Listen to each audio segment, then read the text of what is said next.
the rituals and the ceremonies. Jodo Shinshu is about, or Buddhism is about not becoming free, but certainly lightening that burden, understanding our circumstances and expanding that view, the context in which we find ourselves. I think, as I mentioned last time, sometimes we get so focused on things that we don't see anything else. And when we are able to, and we talk about this all the time, step back, from things that we're involved in, set it aside, is to put it in a larger context. And by putting things in a larger context, it doesn't mean that it goes away, but it's less, perhaps, of a burden. It's less something that we feel is not possible to solve. In Jodo Shinshu, as with all schools of Buddhism, enlightenment is always the central concern, to be able to see things as they are.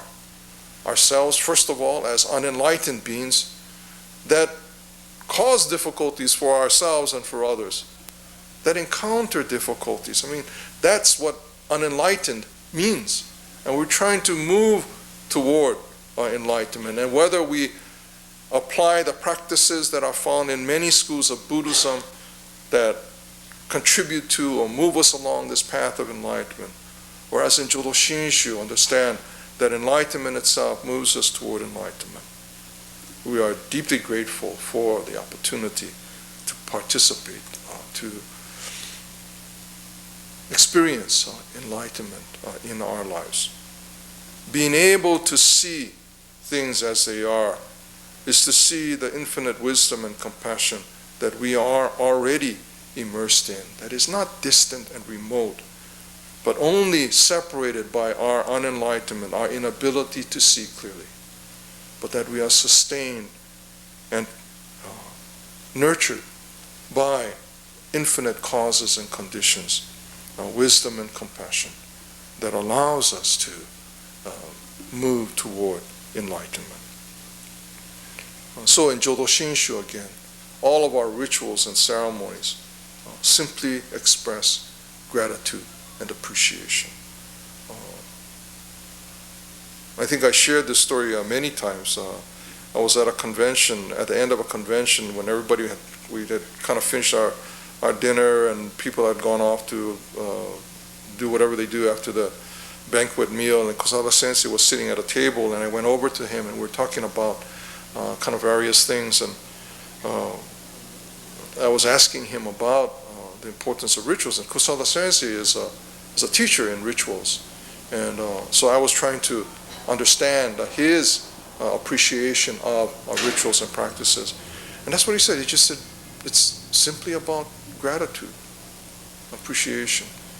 The rituals that we practice, ceremonies that we observe, simply express gratitude for the opportunity to experience enlightenment, for the vow of Amida Buddha that affirms and assures us as we are of the eventual experience of enlightenment. Okay, do you have any questions? Too late. Time's up. Yes. I have a question I've always wondered about, the mention made by Amida Kyo. Although it's long, it has a real nice, wonderful cadence about it. And as long as we don't speed up at the end, and the ministers have a tendency of racing toward the end of the Amida Kyo. Yep. But if you have to keep this even cadence, it's a wonderful sutra to chant. We don't chant it hardly ever. So I've always wondered why. Rinban Fujimoto chants Amida Kyo for memorial services. He started, it was a practice in Lodi that he continues here now. And we don't read, Jusei, the shortest of our sutra chanting, is still a burden. To read Amida Kyo is much longer than that. And yeah, it does. It does have this kind of a quality to it and the more you read it, of course, the more familiar you become with it, and the more familiar you become with it, the more comfortable you are with it. Amida Kyo is certainly one of the shorter of the three sutras that are important to us in Jodo Shinshu, and it describes this process of being born in the Pure Land. So it's an important gata. Yes? In Shoshu when we do the Namo Dhamma portion of it, and it has like, it sounds almost like a Catholic type of what do you call it? What are they called? The intonation changes, and it's like, Yeah. influence by... No, this is, well, I don't think so. But I don't think that a relationship was there between Japanese culture and Western culture, that influence was there.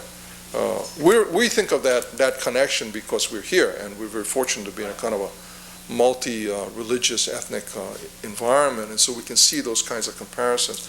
Well, Christianity certainly was in Japan very early. They were kind of restricted to Nagasaki area.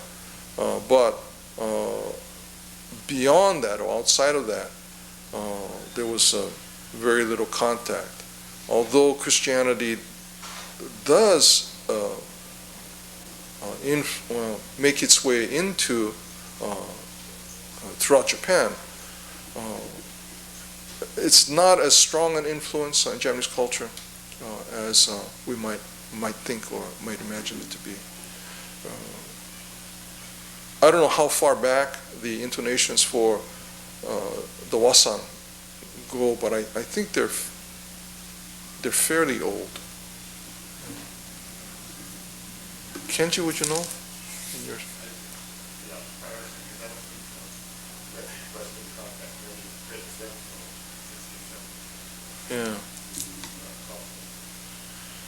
Yeah, so the intonations probably several hundred years old. Yeah. And this group that we read is a standard kind of a 6 wasans that we read, and the nembutsu that are placed between the wasan, or these gathas written by Shinran, so are from a collection of gathas, and there are many of these poems that are written by Shinran. And during the morning service at the main temple in Kyoto, they go through all of these gathas written by Shinran. So they read 6 today, 6 tomorrow, 6 the next day, and they go completely through a set of poems written by Shinran. Okay, that's it. I'm done. Thank you very much for your kind attention.